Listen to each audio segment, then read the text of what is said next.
Può il metabolismo del tuo corpo portarti a sentire dolori persistenti per molto tempo? Se soffri di ansia, fibromialgia, di depressione, di emicrania, questo video è per te, perché ci sono delle correlazioni che ho visto negli ultimi anni tra metabolismo e dolore persistente. Se quindi tutto quello che hai fatto fino ad oggi non ha funzionato, probabilmente c'è qualcos'altro che devi prendere in considerazione, quindi il tuo metabolismo e in particolare se soffri di insulinoresistenza. Ti spiego cos'è l'insulina principalmente, cos'è l'insulinoresistenza e come si può andare a riequilibrare semplicemente andando a riequilibrare dei fattori come quelli che hai notato qua: stress, dieta, fumo, sedentarietà e sonno. Principalmente parliamo quindi in questo caso di dieta, quindi di metabolismo e dieta. Chi sono io per dirti questo? Io sono Alessio Veneziano, terapista, laureato in fisioterapia, mi occupo di aiutare persone che soffrono di dolori persistenti attraverso un approccio multidisciplinare e innovativo alla cura di queste patologie, di questi problemi, attraverso un approccio quindi mente-corpo, sia di emozioni sia di movimento. E da pochissimo, negli ultimi mesi, ho instaurato anche un approccio diciamo più nutritivo, più nutrizionale, perché questo video ti spiegherà come si vanno a legare queste due cose, metabolismo e dolore cronico. Negli ultimi studi scientifici che arrivano dall'Australia, ti metterò magari qualcosa in descrizione, c'è chiaro che c'è questa correlazione. Quindi cosa succede a livello del metabolismo con l'insulina in particolare? Vediamolo in questa lavagna.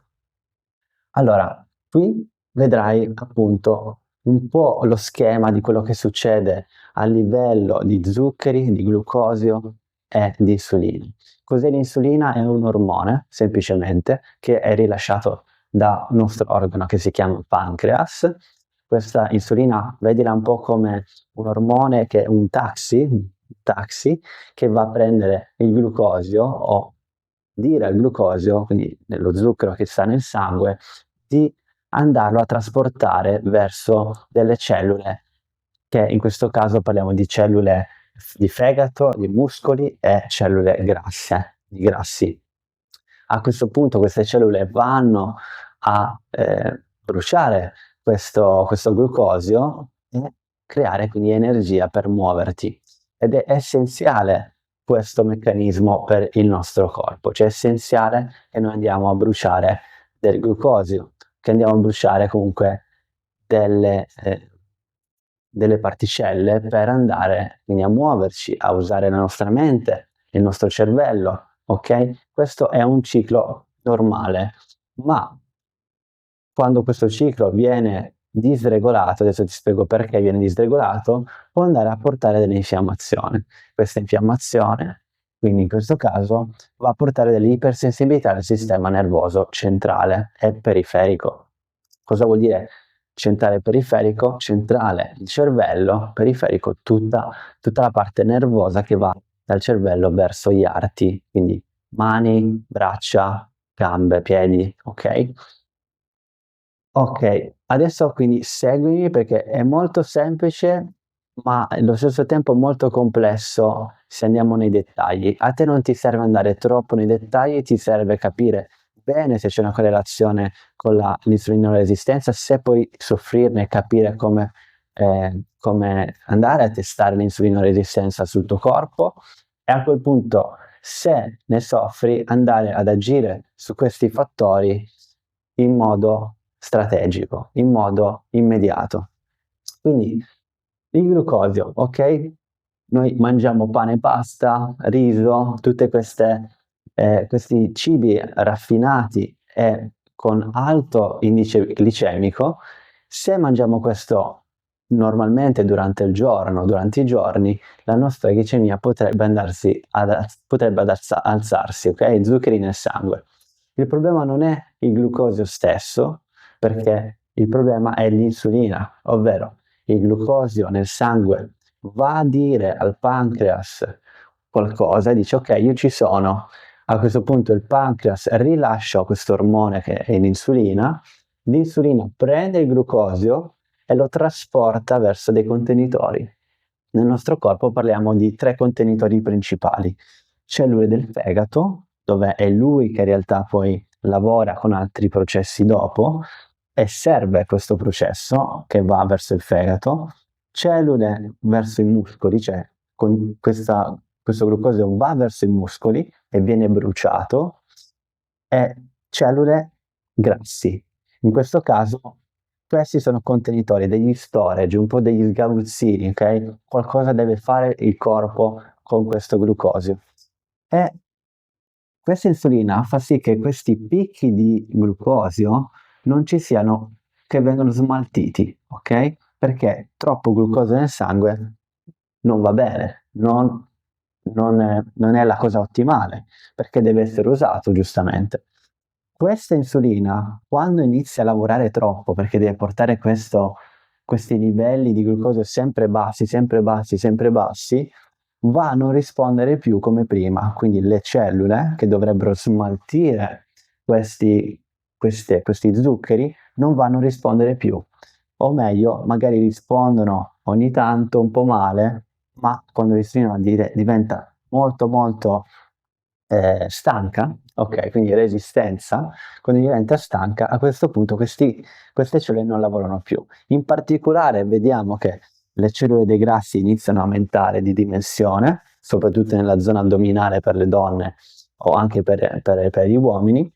A questo punto notiamo che c'è un'infiammazione di basso grado che si va a creare. Quindi ecco perché molto probabilmente se soffri di fibromialgia o di dolori cronici hai fatto degli esami di reumatologici e non c'è questa infiammazione di alto grado, perché non è un'immunoresistenza, è semplicemente un'infiammazione di basso grado che si può andare a diagnosticare attraverso un test dell'insulinico a digiuno o comunque dei test per diagnosticare l'insulinoresistenza. Perché ti dico questo? Perché il dolore cronico nociplastico, in particolare nociplastico, che è quello che è causato da un'ipersensibilità del sistema nervoso e non da una problematica strutturale del corpo. Quindi, guarda caso, appunto, o emicrania, fibromialgia, non si va a trovare niente che non funziona bene nel corpo. A volte qualcuno può parlare di emicrania e trigemino, infiammazione del trigemino. In realtà è un'infiammazione, non è un problema strutturale. Queste infiammazioni appunto arrivano anche grazie a questo processo di insulinoresistenza, che può essere sia a livello centrale, cervello, che periferico verso il corpo. Ora, l'insulina non va su solamente perché per la dieta, ok? Quindi il glucosio può andare su e l'insulina può andare su anche attraverso appunto stati di stress cronico, dove 2 particolari ormoni, cortisolo e adrenalina, sono andati alle stelle. Possono essere successi appunto dei traumi psicofisici nella tua vita che hanno portato repentinamente questa upregolazione dell'insulina e andare quindi a stancarlo. La dieta stessa sono collegate molte volte, no? Dipendenze da cibi raffinati e stress emotivi. Infatti parliamo sempre di fame emotiva, no? Il fumo è correlato all'insulinoresistenza, la sedentarietà. Perché la sedentarietà? Perché ovviamente se soffriamo di dolore cronico ci muoviamo di meno. Se ci muoviamo di meno, probabilmente andiamo a non usare quell'energia che dovrebbe essere già nei muscoli, quindi questo glucosio che dovrebbe essere già nei muscoli, per andarlo a smaltire. Quindi se non usiamo qualcosa, quel sistema inizierà a capire che non lo deve più usare. Quindi anche il sonno è un regolatore del sistema nervoso, non serve solo quindi per ricaricarti energeticamente, ma anche per la pulizia del nostro cervello, ok? Microglia, ci sono delle cellule che vanno proprio a pulire la corteccia cerebrale e questo è importantissimo anche per l'insulina. Ora, tutto questo che ti sto dicendo ha appunto una correlazione chiara negli ultimi studi scientifici che arrivano dall'Australia, che ti potrò mettere anche in descrizione. La tua domanda a questo punto potrebbe essere: sì, ok, ho capito che una dieta con tantissimi carboidrati raffinati può andare a crearmi un'insulina resistenza, ma io non sono sicuro perché non sono grasso, non ho depressione, non mi sento in ansia veramente. Ecco, a quel punto però bisogna essere sicuri che la tua insulina resistenza veramente non sia presente. Ci sono delle analisi del sangue che puoi andare a fare molto semplici, che in 2 o 3 giorni sai se soffri di insulina resistenza. Ti metto qui anche in descrizione un PDF dove trovi 3-4 cose da testare, esempio insulina a digiuno, glicemia a digiuno, ma altre cose anche, dove puoi essere sicuro che questa insulina resistenza non sia presente, perché se è presente hai un altro fattore su cui lavorare e nel mio metodo NeuroBalance andiamo a lavorarci attraverso una dieta chetogenica o a un digiuno intermittente. Ovviamente c'è un nutrizionista che ci supporta in questo per portarti quindi a un riequilibrio. La parte di stress è già presente in NeuroBalance e quindi ci vuole appunto un'educazione prima di tutto sul perché questo stress è presente, su come gestirlo e quindi andare a portare l'ansia, la paura giù. Portando ansia e paura giù, il tuo corpo inizierà a muoversi, inizierà a riequilibrarsi e piano piano è un processo che in 2-3 mesi normalmente inizia ad avere dei risultati attraverso un metodo appunto che vada a prendere tutto in considerazione. Sembra complicato, ma in realtà le strategie, gli step sono diretti, sono semplici da usare con differenti strategie all'interno. Se non sai cos'è il NeuroBalance, guarda il link in descrizione e puoi anche candidarti a capire se può essere utile per il tuo percorso di guarigione.